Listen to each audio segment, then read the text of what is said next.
네, 뉴욕 증시 3대 지수 일제히 밀렸습니다. 그리고 유럽 증시도 밀리게 되면서 글로벌 증시의 흐름은 하루 한번 반짝하더니 다시 한번 하락하는 그런 흐름을 보여줬습니다. 우선 3대 지수의 흐름을 보시게 되면은 전약 후 강의 패턴을 보여주게 되면서 장 후반에 이 초반에 대한 그런 타격을 많이는 회복하는 모습이었지만 상당히 좀 부족한 모습이었고요. 나스닥이 상대적으로 조금 더 밀리는 흐름이 연출이 됐습니다. 자, 오늘 시장에 영향을 준 키워드 두 가지 정도로 볼 수가 있겠는데요. 첫 번째가 협상, 그리고 두 번째가 바로 인플레이션. 이 되겠습니다. 최근에 그러니까 이번 3월 들어서 2월부터 계속해서 이 두 가지 단어가 지금 계속해서 시장을 흔들고 있는 그런 상황이 되겠는데요. 자, 우선 우크라이나하고 러시아 내용 좀 최신 내용으로 업데이트 해드리겠습니다. 3차 평화협상 실패했습니다. 러시아 쪽 얘기를 들어보면 4차 협상 일정은 지금 미정이 되어 있고 그리고 3월 말에 개최할 것으로 기대를 한다 이렇게 얘기를 했습니다. 그렇기 때문에 지금 휴전이 안 된 만큼 군사작전은 예정대로 진행한다라는 시장의 우려가 그대로 좀 반영이 됐습니다. 협상 내내 이 러시아의 분위기는 일관됐다고 합니다. 기존 입장을 계속해서 되풀이했다라는 것이 외신의 그런 보도가 되겠는데요. 그에 비해서 러시아 쪽에서는 우크라이나 쪽에서는 러시아가 아직까지 휴전에 대한 그런 의지가 없고 여전히 이 우크라이나의 항복을 원하고 있다라고 밝혔습니다. 자, 이로 인해서 투자자들은 어느 정도 이제 휴전에 대한 얘기가 나오지 않을까 이렇게 기대를 했었는데 여기에서 실망하면서 매물이 출회되는 모습이 이 3대 지수에 그대로 반영이 됐습니다. 자, 그리고 미국 내에서도 인플레이션에 대한 우려를 자극할 수 있는 경제 지표가 발표를 했습니다. 바로 2월 소비자 물가 지수가 되겠습니다. 바로 전달에 이 소비자에 대한 이런 심리들이 나온 건데요. 시장의 예상치를 상회했고 1982년, 그러니까 40년 만에 최대 폭을 기록했습니다. 전쟁 이후에 지금 에너지 그리고 원자재 값이 급등을 하고 있는 그런 상황이 되겠는데요. 이러한 부분들이 더더욱 인플레이션을 악화시키고 있다는 시장의 분석들이 나오고 있습니다.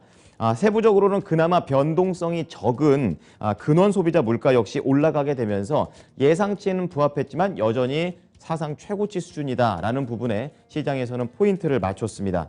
원래는 시장에서 공급망 해소가 시간이 가면 갈수록 좀 완화됐고 이것이 인플레이션이 안정화될 수 있는 그런 큰 그림을 그렸었는데 우크라이나와 러시아가 돌발 변수로 작용을 하게 되면서 이제는 공급망 해소에 대한 우려가 좀 더 길어질 것이다라는 게 시장의 분석이었습니다.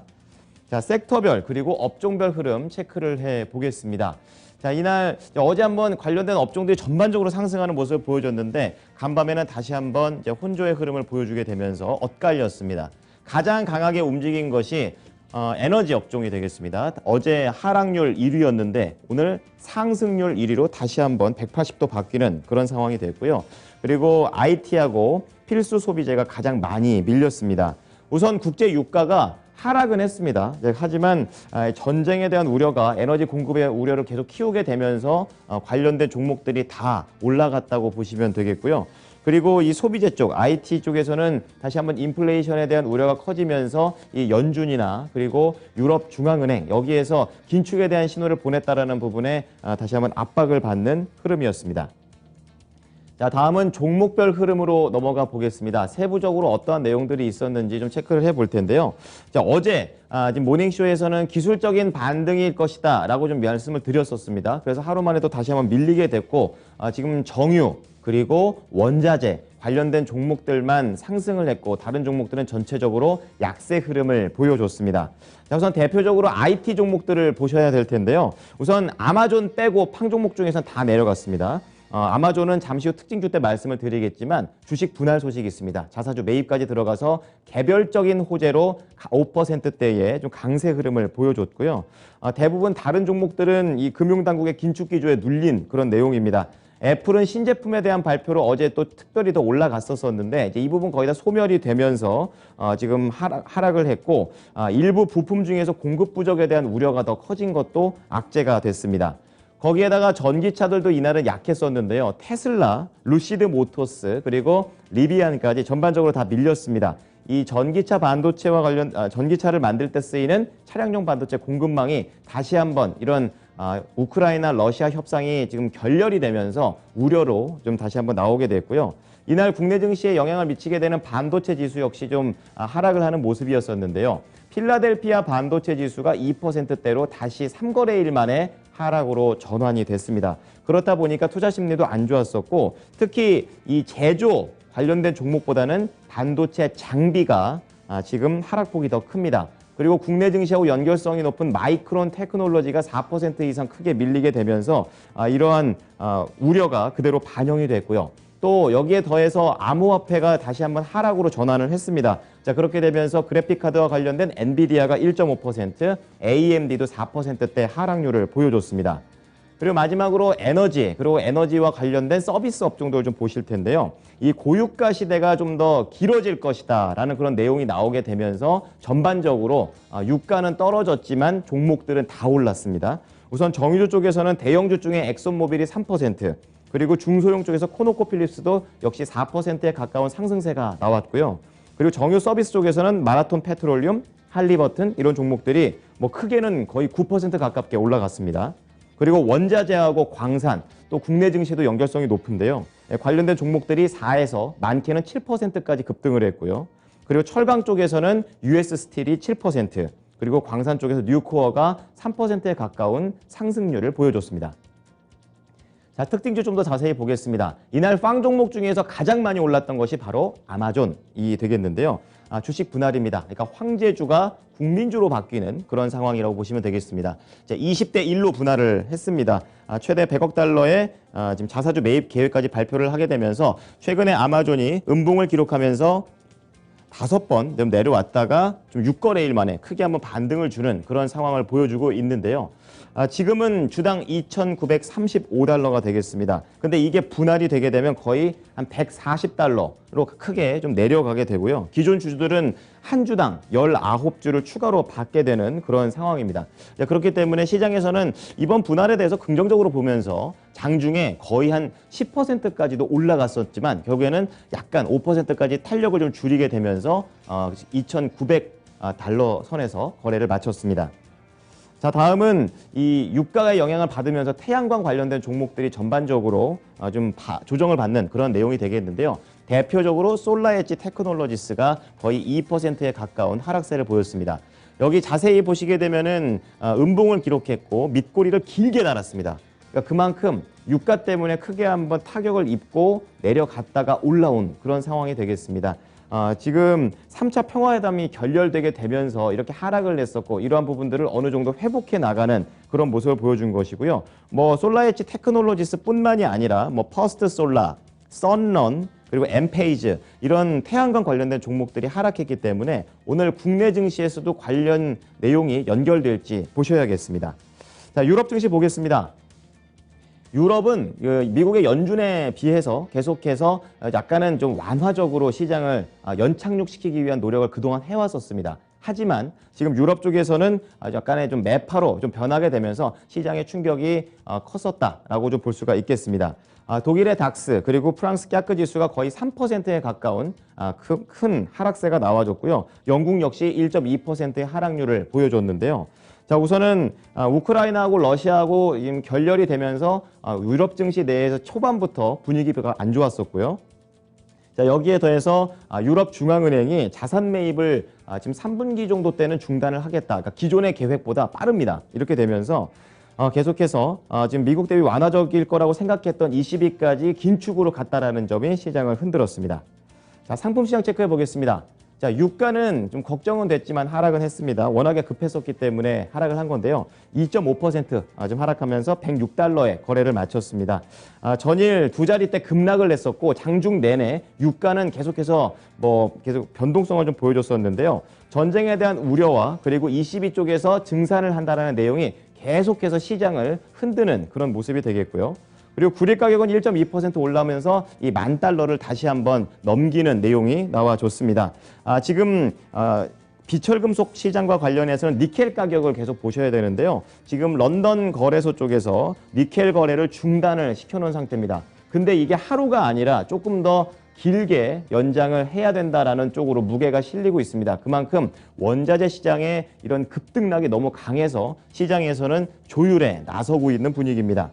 자, 금값 보겠습니다. 2,000달러에서 잘 안 내려오네요. 지금 안전자산에 대한 선호 현상이 커지면서 0.6% 올랐고요. 그리고 국채 수익률 같은 경우에는 안전자산 선호 현상이 계속되면서 이제는 거의 위험자산 선호 현상이 약간은 나오게 되면서 지금 스태그플레이션에 대한 우려가 반영됩니다. 거의 2%에 가까운 상승세로 회복을 했습니다. 자, 현지 연결해 보겠습니다. SH인베스트먼트 김선영 연구원입니다. 연구원님 안녕하십니까? 예, 안녕하십니까? 네, 자, 3대 지수가 다시 한번 밀린 그런 하루가 되겠는데요. 세부적으로 어떤 내용이 있었습니까? 예, 러시아와 우크라이나의 4차 정전 협상이 결과 없이 종료되었다는 뉴스로 인해 지정학적인 불확실성이 지속된 가운데 지난달 미국의 CPI 상승률이 40년 내 최대를 기록했다는 뉴스로 투자 심리가 위축되면서 오늘 뉴욕 증시는 3대 지수가 모두 0.5에서 1% 가까운 하락으로 거래를 마쳤습니다. 연방노동부에 따르면 미국의 2월 소비자 물가 지수인 CPI는 40년 만에 최대 상승폭을 기록했는데요. 전달보다는 0.8%, 지난해 같은 기간보다는 7.9%가 급등해 예상치였던 0.7%와 7.8% 상승을 모두 상회했고, 이 같은 2월의 전년 대비 상승률은 1982년 1월 이후 최고치였으며 6%를 넘는 물가 상승세 역시 5개월 연속 지속이 되면서 높은 인플레이션과 함께 경제 위축이 동시에 발생하는 스태그플레이션에 대한 우려가 높아지면서 오늘 증시에 큰 부담을 가했습니다. 한편 유럽중앙은행 ECB도 정책금리를 동결하는 등 기존의 통화정책을 고수하면서 물가 안정에 대한 강력한 의지를 보이고 있는데요. 크리스틴 라가르드 ECB 총재는 러시아와 우크라이나의 전쟁이 경제활동과 인플레이션에 대해 중대한 영향을 줄 것이라면서 성장 전망을 기존의 4.2에서 3.7%로 하향 조정하면서 2023년에는 2.8%, 24년에는 1.6%로 성장세가 둔화될 것으로 전망을 했고, 2023년 인플레이션 전망치는 2.1%, 24년은 1.9%로 각각 제시하고 있습니다. 미국 하원이 1조 5천억 달러 규모의 올해 연방정부 예산 법안과 러시아 석유 에너지 수입 금지 법안을 통과시켰다는 소식입니다. 이번 예산안에는 우크라이나의 긴급 구호를 위한 136억 달러가 포함됐지만 논란이 되었던 156억 달러 규모의 코로나19 지원 조항이 빠진 가운데 상원의 승인을 남겨두고 있는데요. 코로나19 지원 조항 철회는 관련 계획을 협상했지만 의원들의 반대에 부딪혔던 낸시 펠로시 하원 의장이나 백신 치료제와 조사 등을 위해 225억 달러를 요구했던 바이든 대통령으로서는 대폭 후퇴한 것이라는 분석인 가운데 예산안에는 올해 연방정부의 지출 예산과 136억 달러의 우크라이나 구호 자금이 포함이 됐으며 우크라이나 지원 자금의 절반은 인도주의와 경제 지원에, 그리고 나머지는 우크라이나와 발트해, 중동부 유럽의 미국 동맹국 방위에 사용된다는 계획입니다. 이와 함께 미국 하원은 오늘 러시아산 석유와 에너지 수입을 금지하는 법안을 찬성 414대 반대 17표의 압도적인 지지로 통과시켰습니다. 이에 따라 수입 금지 법안은 이후 상원의 표결을 거친 후 바이든 대통령에게 넘어가게 되는데요. 주요 언론들은 양당 의원들이 우크라이나를 지원하기 위해 자국 내 기름값 인상을 감수하면서까지 해당 법안에 대한 초당적 지지를 보여줬다면서 이번 법안 통과로 미국이 WTO에게 러시아의 지위에 대한 재검토를 고려하려는 메시지를 전하게 됐다고 설명하면서 미국이 러시아 경제를 고립시키고 인권 침해의 소지가 있는 당국에 대한 제재를 지지한다는 신호 또한 전달했다고 덧붙이고 있습니다. 투자은행 골드만삭스가 러시아에서 사업을 접고 철수한다고 밝혔습니다. 이로써 골드만삭스는 우크라이나 침공 이후 러시아에서 철수 계획을 발표한 월스트리트의 최초의 은행이 됐는데요. 골드만삭스 측은 규제와 인허가 요건을 준수해 러시아 사업을 접겠다고 밝힌 가운데 골드만삭스의 러시아 사업 및 고용 규모는 정확히 밝혀지지 않고 있습니다. 한편 어제 시티그룹은 미국과 유럽 다국적 기업 등 고객사들의 러시아 사업 철수를 지원하겠다고 밝힌 바 있는데요. 지난달 24일 러시아가 우크라이나에 전면 침공을 개시한 뒤 미국과 유럽 및 동맹 파트너국의 대러시아 제재가 이어지는 가운데 서방의 대기업들도 속속 러시아 사업을 접고 있는 상황입니다. 자, 오늘 종목은 급등한 종목 중에 한 종목 보겠습니다. 클라우드 스트라이크. 저는 약간 좀 생경한 그런 종목이 되겠는데요. 우선 실적이 잘 나왔다고 합니다. 어떤 기업인지 그리고 얼마나 실적이 잘 나왔는지 궁금하네요. 알려주십시오. 예, 예상을 상회한 4사분기 실적 발표로 텍사스주 오스틴에 본사를 두고 있는 클라우드 기반 사이버 보안 솔루션 제공업체 클라우드 스트라이크의 주가가 오늘 12.5%가 급등해 191달러 2센트의 거래를 마쳤습니다.